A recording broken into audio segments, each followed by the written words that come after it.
The Northeast Development Commission has donated food and other relief items to Adamawa and Taraba governments for onward distribution to victims of the recent flood disasters. The managing director of the commission, Mohammed Goni, who presented the items, said the gesture was to cushion the effect of the disaster on the affected people based on President Muhammadu Buhari's directive that the commission must reach out to the vulnerable. Items donated include bags of rice, blankets, mats, children's wears, among others. We are indeed very grateful. I will assure you that we had sent some relief materials earlier on, but this will help us to boost our assistance to the victims. Your Excellency, our coming here today is manifold.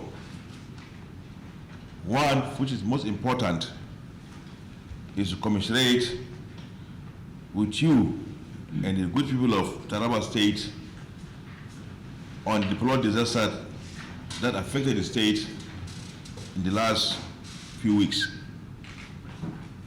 And also commend you for the action you have taken so far to contain the situation.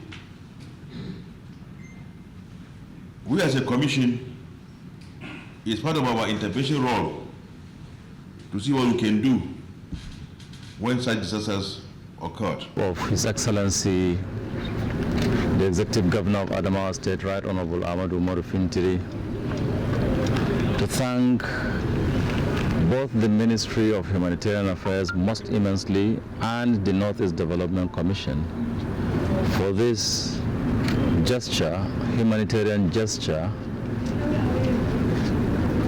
in favor of our displaced citizens, both as a result of flood and other reasons. Hello, hope you enjoyed the news. Please do subscribe to our YouTube channel and don't forget to hit the notification button so you get notified about fresh news updates.